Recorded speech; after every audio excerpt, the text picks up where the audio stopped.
What is up, good people? This is Rabbi and welcome to my YouTube channel. So আজকে একটা এই FZS version 2 নিয়ে কথা বলবো। এফজেডএস ভার্সন 2 কেনার আগে যেই সব বিষয়গুলো আপনাদের জানা উচিত, সো সেই সব বিষয় নিয়ে আর কি কথা বলবো এই ভিডিওতে। সো দেখতে থাকুন ভিডিওটা। আর হচ্ছে যারা 2 থেকে 2.5 লাখ টাকার মধ্যে এই বাইক, মানে তাদের বাজেট 2 থেকে 2.5 লাখ টাকার মধ্যে, সো তারা বাজারে অনেক ধরনের বাইক রয়েছে 2 থেকে 2.5 লাখ টাকার মধ্যে। সো যারা 2 থেকে 2.5 লাখ টাকার মধ্যে বাইক নিতে চান বা কনফিউশনে আছেন যে আমি কোন বাইকটা নিব বা কোন বাইকটা নিলে বেশি ভালো হবে, যদিও প্রত্যেকটা বাইকেরই ভালো খারাপ দুইটা দিকই রয়েছে, তো এই বাইকটা নেওয়ার আগে কোন দিকগুলো আর কি আপনি প্রবলেম ফেস করতে পারেন সেই বিষয়গুলো আর কি আমি এই ভিডিওতে ক্লিয়ার করব। সো ভিডিওটি শুরু করি। যে অসুবিধাগুলো আমি পেয়েছি এই বাইকের মধ্যে, সেই অসুবিধাগুলো নিয়ে আর কি আমি এই ভিডিওটা করতেছি। সো অসুবিধাগুলোর মধ্যে এই বাইকটা টর্ক খুবই কম, কারণ আদার্স যে বাইকগুলো আছে সেই বাইকগুলো থেকে এই বাইকের টর্কটা খুবই কম। কারণ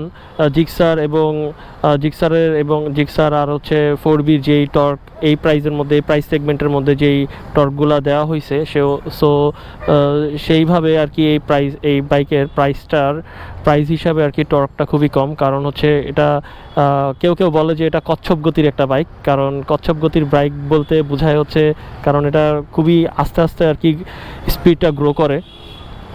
আর আরেকটা প্রবলেম হচ্ছে এখানে আপনার স্পিডোমিটারের মধ্যে বেশ কিছু প্রবলেম আমি ফেস করি বলে মনে হয় আমার। যেমন হচ্ছে এটার মধ্যে গিয়ার শিফটিংয়ের এই যে দেখেন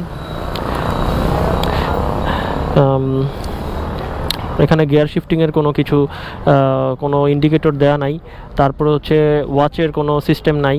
তারপরে হচ্ছে আরেকটা প্রবলেম হচ্ছে এখানে আপনার ফুয়েল ইনজেকশনের যেটা মানে যে সেন্সরটা এখানে লাগানো আছে, সো এখানে মেজরিটি টাইম আর কি ভুল শো করে যে আপনার ফুয়েল কতটুকু আছে বা নেই, সেই বিষয়ে আর কি ফুয়েলটা কম বেশি দেখায়।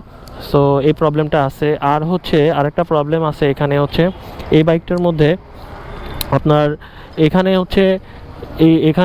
হচ্ছে আপনার হ্যালোজেন লাইট দেওয়া থাকে। সো হ্যালোজেন লাইট দেওয়ার কারণে হচ্ছে আপনার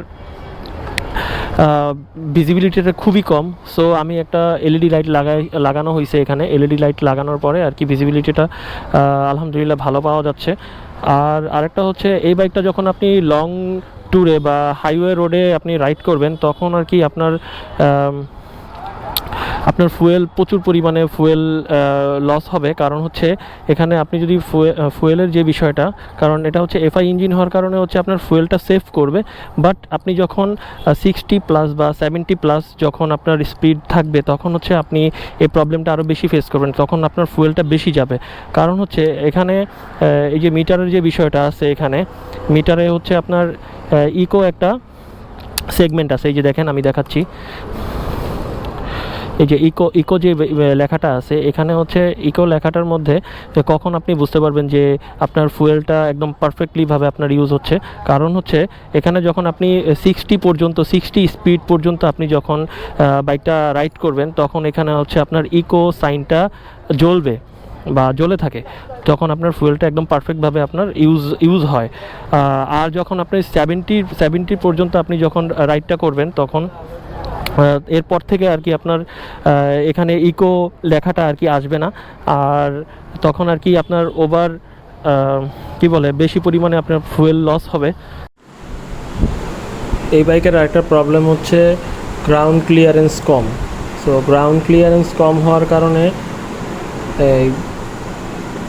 স্পিড ব্রেকারের উপর দিয়ে যখন যাই তখন স্পিড ব্রেকারে আমাদের এই বাইকের নিচের অংশটা মানে স্পিড ব্রেকারের সাথে লেগে যায়। আর এই প্রবলেমটা হচ্ছে জিক্সারেও আছে এবং এই এফজেডএস ভার্সন 2তেও আছে। আর যদি পিলিয়ন সাথে থাকে তাহলে তো মাস্ট বি লাগবে। সো সেদিক থেকে আর কি এই প্রবলেমটা আমরা ফেস করতে পারি বা আমি এই জিনিসটা ফেস করি যে যখন এটার মেজরিটি প্রবলেমটা হচ্ছে গ্রাউন্ড ক্লিয়ারেন্সের কারণে, লো গ্রাউন্ড ক্লিয়ারেন্সের কারণে আছে এই প্রবলেমটা হয়।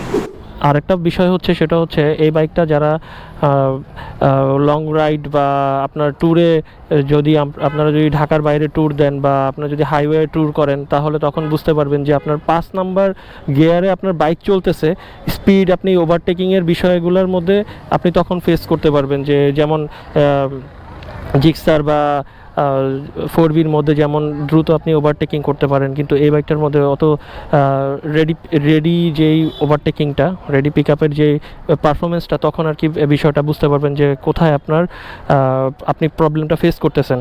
তখন আপনি ওভারটেকিংয়ের ক্ষেত্রে আপনি প্রবলেমটা বেশি ফেস করবেন, কারণ আপনার এই টর্কের কারণে এই বিষয়টা আর কি আপনার প্রবলেমটা হয়। আর যদিও আমি ওভারটেকিংয়ের বিষয়টা মানে রিস্কি ওভারটেকিংটা পছন্দ করি না, আমি নিজেও করি না। সো আপনারা আমার আগের ব্লগগুলো দেখলে বা আমার আগের ভিডিও বাইকের রাইডিং পজিশন বা রাইড করার যে বিষয়টা, এই বিষয়গুলো দেখলে আপনারা বুঝতে পারবেন যে আমি রিস্কি ওভারটেকিং বা ক্লোজ কলের বিষয়গুলো আর কি খুবই কম করি, আর এই বিষয়গুলো আর কি মাথায় রাখা উচিত। সো এইটাই আর কি বোঝাতে চাচ্ছি যে মানে এই বাইকের মেজরিটি কিছু প্রবলেম আছে, সেই প্রবলেমগুলো নিয়ে আর কি বলার ছিল আর কি। সো আমি আশা করি আমি আপনাদেরকে বোঝাতে পেরেছি, আর যদি আমার এই ভিডিওতে যদি কোনো ভুল হয়ে থাকে তাহলে আপনারা ক্ষমা সুন্দর দৃষ্টিতে দেখবেন। সো আজকে এই পর্যন্তই। So tata. So wait, so যারা যারা ফুল ভিডিওটি দেখেছেন, যাদের ভিডিওটি পছন্দ হয়েছে, সো চাইলে আমার ইউটিউব চ্যানেলটি একটি সাবস্ক্রাইব করতে পারেন আর পাশে থাকা বেল আইকনটি প্রেস করতে পারেন, তাহলে আমার নেক্সট ভিডিওগুলো আপনার কাছে চলে যাবে, আমার নেক্সট আপডেটগুলো আপনার কাছে চলে যাবে। So thank you so much for watching this video. So good bye, take care. তুই আরো পরে আয়, এখন তো তাড়াতাড়ি এলি কেন? এই জায়গায় মানুষজন তো, মানুষ সারা হলে ভালো হয়। আবার আয়। লই, আবার আয়, আবার আয়।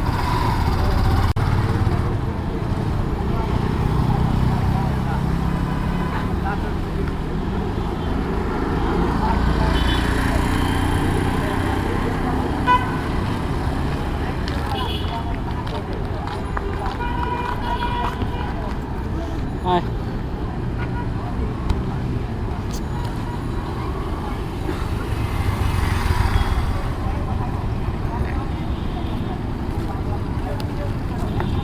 হইছে হইছে।